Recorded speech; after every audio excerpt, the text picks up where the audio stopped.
சமயத்தில் காக்கக்கூடியவள் தான் சமயபுரத்து மாரியம்மன். விஜயநகர மன்னர் காலத்திலேயே வேப்ப மரங்கள் நிறைந்த ஒரு காற்றுக்குள்ள பல்லக்கில் கொண்டு வரப்பட்டு திடீரென அங்கு காட்சி கொடுத்து அம்மன் பின் கோவில் அமைந்ததாக தல வரலாறு சொல்லப்படுது. அன்னை தன்னோட உக்கிரகத்தை தணித்து பக்தர்களோட நோய்களை தீர்க்கக்கூடிய மகா சக்தியாக சமயபுரத்தில் அருள் பாலிக்கிறாள்.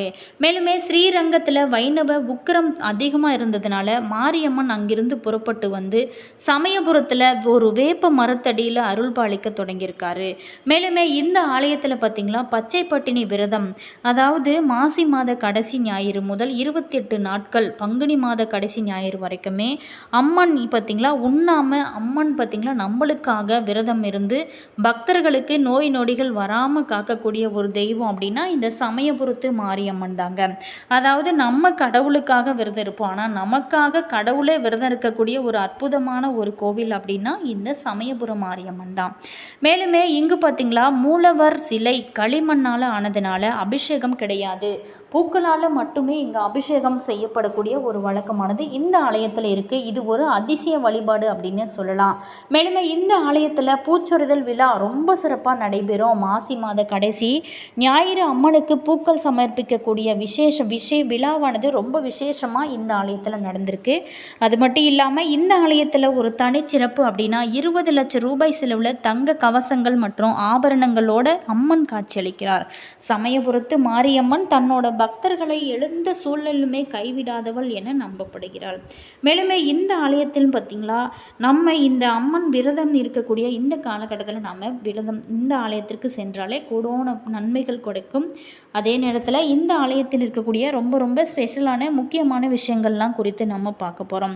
இந்த ஆலயத்தில் நடைபெற்ற சித்திரை தேரோட்டமே ரொம்ப ரொம்ப சிறப்பு வாய்ந்த ஒரு விஷயமா இருந்துச்சு. அது மட்டும் இல்லாமல் இந்த சமயபுரத்து மாரியம்மன் சமயத்தில் காக்கக்கூடிய தெய்வம் அப்படிங்கிறதுனால இங்கே வந்து யார் வேண்டுமானாலும் இந்த ஆலயத்திற்கு வந்து வேண்டுதல் வைத்து நிறைவேறும். கண்டிப்பாக சக்தி திருத்தலங்களில் ஒரு குறிப்பிட்டத்தக்க தமிழகத்தில் இருக்கக்கூடிய மாரியம்மன் திருத்தலங்களில் தலைமை தலமாக இருப்பது இந்த சமயபுரம் மாரியம்மன் தாங்க. அதாவது கண்ணனூர், விக்கிரபுரம், மகாகாலிபுரம், கண்ணபுரம் ஆகிய பெயர்களாலும் அழைக்கப்படக்கூடிய இந்த தலம் திருச்சி வடக்கில் சமயபுரத்தோட கண்ணனூர் அருகில் பெருவளை வாய்க்கால் கரையோரத்தில் மகாசக்தி பீடமாக இந்த ஆலயமானது விளங்குகிறது. இது பார்த்திங்களா திருச்சியில் சத்திரம் பேருந்து நிலையத்திலிருந்து ஒரு 15 கிலோமீட்டர் தூரத்தில் தான் இந்த சமயபுரத்துக்கு நிகர் பேருந்துகள் அடிக்கடி இருக்குது. மேலுமே பழனிக்கு அடுத்து 2வதாக அதிக வருமானம் பெறக்கூடிய ஒரு தலம் அப்படின்னா இந்த சமயபுரம் சொல்லலாம். அதே நேரத்தில் உரிய காலத்தில் தேவையான கேட்கும் வரங்களை எல்லாமே காத்து தருபவள் இந்த சமயபுரத்தால் அப்படிங்கிறது இந்த அம்மனுக்கு அடைமொழியாக சொல்லப்படுது.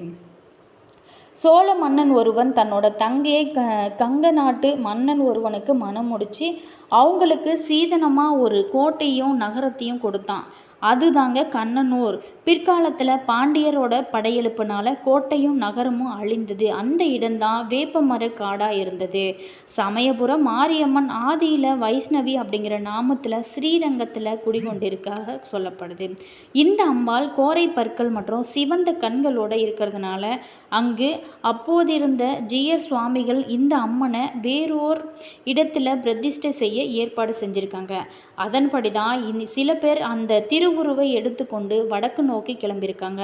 வழியில் ஒரு இடத்துல இளைப்பாறினாங்க. அந்த இடம்தாங்க தற்போது இனம் சமயபுரம் என அழைக்கப்படுது. அவங்க கண்ணனூர் அரண்மனை மேட்டை அடைந்து அம்பாள் திருவுருவை அங்கு ஓலை கொட்டகை ஒன்றில் வைத்துவிட்டு சென்றிருக்காங்க. எனவே தான் அம்மன் கண்ணனூர் மாரியம்மன் அப்படின்னு சொல்லி அழைக்கப்படுறாங்க. இந்த நிலையில் தென்னாட்டின் மீது படையெடுத்து வந்த விஜயநகர மன்னர் தன்னோட படைகளோடு கண்ணனூர் காட்டில் முகாமிட்டாங்க. அப்போது அங்கிருந்த மாரியம்மனை வழிபட்ட மன்னர் போரில் வெற்றி பெற்றிருக்காங்க. அம்மனுக்கு கோவில் கட்டுவதாக வேண்டிக் கொண்டிருக்காங்க. அதன்படியே அம்மனுக்கு திருக்கோயில் கட்டிய விஜயநகர மன்னர் பார்த்திங்களா பரிவார தெய்வங்களாக விநாயகரையும் கருப்பண்ண சாமியும் பிரதிஷ்டை செஞ்சு குடமுழுக்கு விழாவானது நடக்கி நித்திய பூஜைக்கான ஏற்பாடுகளையும் செஞ்சுருக்காரு. ஸோ அவர் வந்து இங்கு வேண்டுதல் வைத்து அங்கே வெற்றி அடைந்ததுனால அவரே பார்த்திங்களா அந்த ஆலயத்திற்கு கோவில் எழுப்புப்பட்டி அதில் பார்த்திங்களா வழிபட்டிருக்காரு. தற்போதைய ஆலயம் பார்த்திங்களா கிபி 1804 விஜயரங்க சொக்கநாத நாயக்க மன்னர்களால் இந்த ஆலயமானது கட்டப்பட்டது. இந்த ஆலயம் சமயம் பார்த்திங்களா சோழர் காலத்திலேயே இங்கே மாரியம்மன் கோவில் இருந்திருக்க வேணும். இது பிந்தைய விஜயநகர மற்றும் நாயக்கர் மன்னர் காலத்தில் சிறப்பு பெற்றிருக்க வேணும் அப்படிங்கிறது ஆய்வாளர்களோட ஒரு கருத்தாக இருக்குது. சமயபுரம் கோவிலானது கொடிமரத்தை அடுத்திருக்கக்கூடிய மண்டப தூண்களோட கீழ்ப்பகுதியில் நாயக்க மன்னர்களோட உருவங்கள் வடிவமைக்கப்பட்டிருக்கு. எனவே இந்த தலம் சுமார் 700 ஆண்டுகளுக்கு மேலாக சக்தி தலங்களுக்குள்ள ஒன்றாக விளங்குவதை அறியலாம். இந்த மாரியம்மன் கோவிலோட வடக்கே செல்லாயம்மன், போஜீஸ்வரன் மற்றும் கிழக்கே உஜ்ஜினி மகாளி முக்னீஸ்வரன் கோவிலும் இடம்பெற்றிருக்கு. மேலுமே மாயனின் சகோதரனியான சமயபுரத்தால் திருவரங்கத்திலிருந்து வந்தவள் அப்படிங்கிறதுனால இந்த கோவிலோட நிர்வாகமும் பல நூற்றாண்டுகளாகவே திருவரங்கம் கோவில் வசமே இருந்தது. பக்தர்களோட முயற்சினால் 1984ஆம் ஆண்டு தான் சமயபுரம் மாரியம்மன் கோவில் தனி நிர்வாகத்துக்கு மாறியது. மேலுமே பக்தர்களிடம் வசூலித்த பணம் மூலம் கிருபானந்த வாரியார் இந்த கோவிலுக்கு ஒரு முறை குடமுழுக்கு நடத்தியிருக்காரு.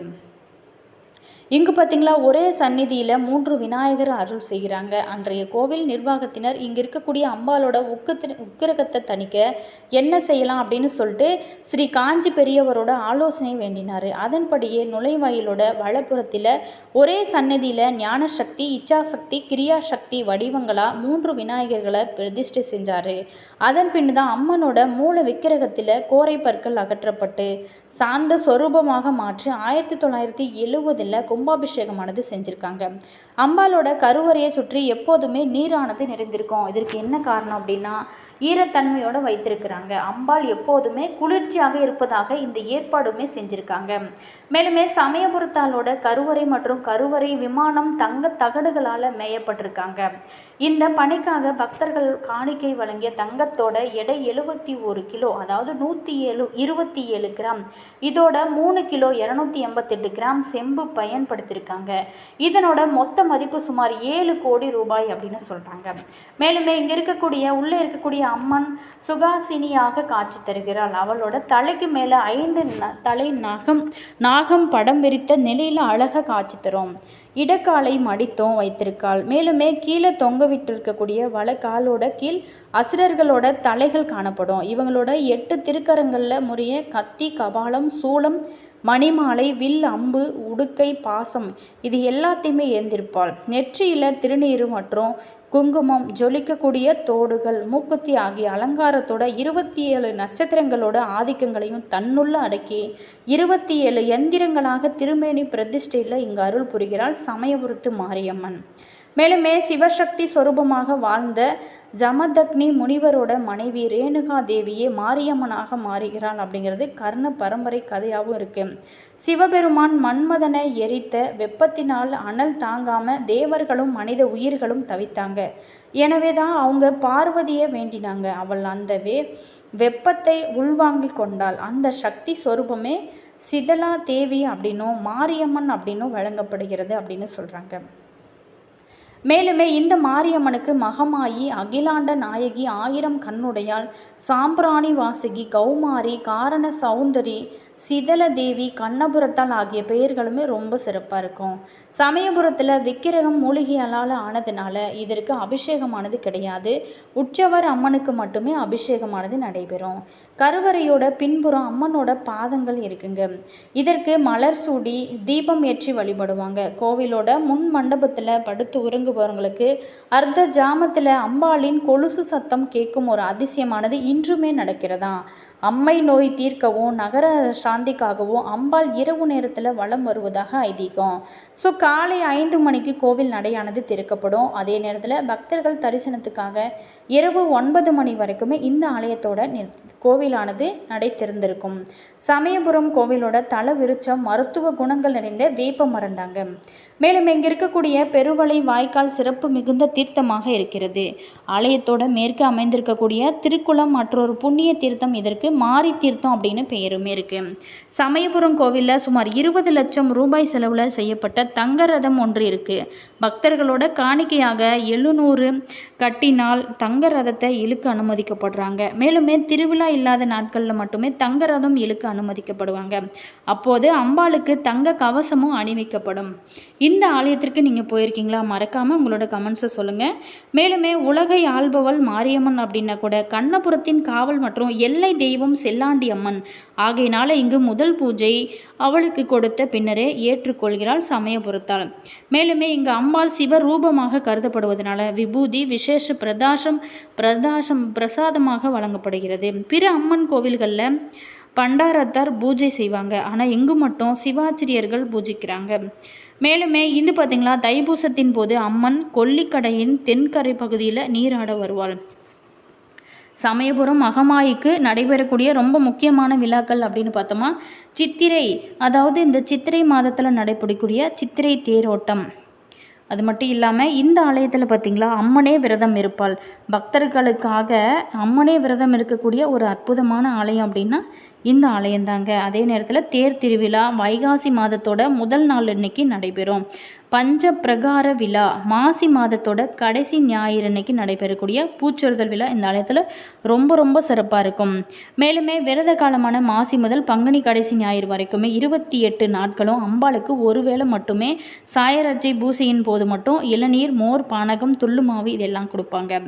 மேலுமே சித்திரை மாதத்தோட கத்திரி வெயிலில் அம்மை வைசூரி போன்ற நோய்கள் மக்களுக்கு ஏற்படும். அந்த வெப்பத்தை தான் ஏற்றுக்கொண்டு மக்களை குளிர வைக்கும் மாரித்தாயின் உடல் வெப்பத்தை தணிக்கவே பக்தர்கள் அம்பாளுக்கு பூமாரி பொழிந்து அவளை குளிர செய்கிறாங்க. அப்போது அயல் நாடுகளில் இருந்தும் பக்தர்கள் கூடையாக பூக்கள் கொண்டு வந்து கொட்டக்கூடிய ஒரு ரொம்ப சிறப்பான விஷயமா இருக்கும்.